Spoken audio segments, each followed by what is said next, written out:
أعوذ بالله من الشيطان الرجيم. بسم الله الرحمن الرحيم. يا أيها المزمل قم الليل إلا قليلا نصفه أو انقص منه قليلا أو زد عليه ورتل القرآن ترتيلا إنا سنلقي عليك قولا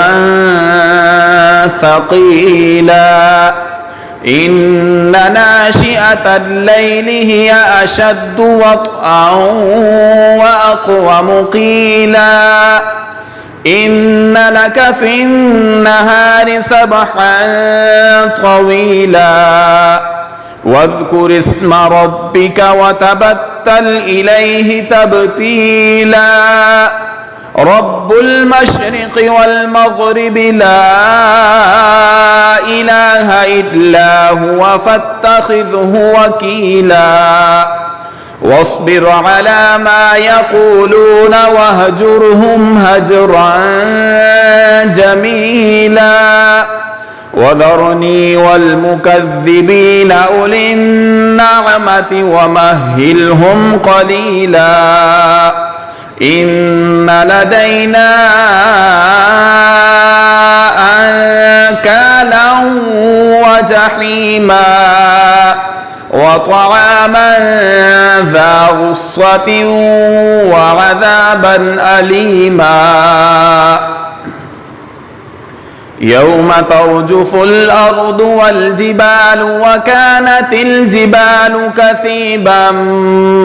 مهيلا إنا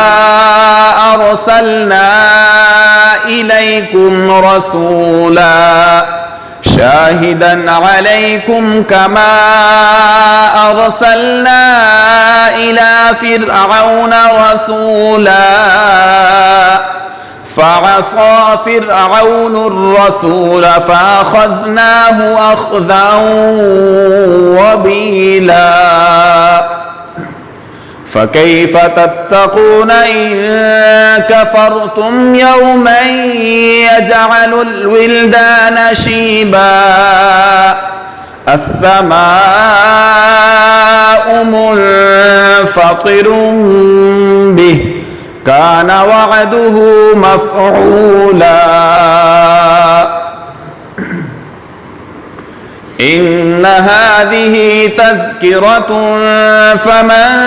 شاء اتخذ إلى ربه سبيلا إن ربك يعلم أنك تقوم أدنى من ثلثي الليل ونصفه وثلثه وطائفة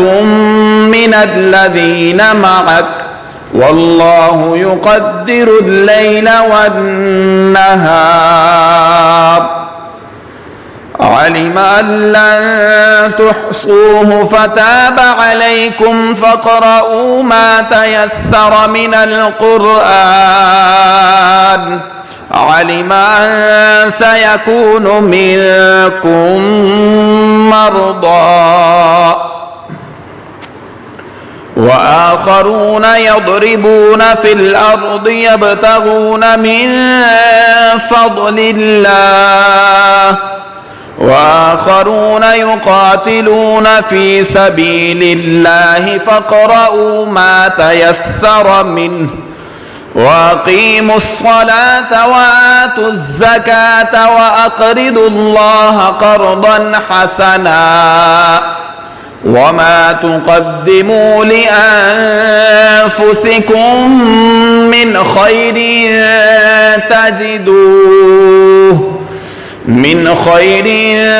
تجدوه عند الله هو خيرا وأعظم أجرا واستغفروا الله إن الله غفور رحيم.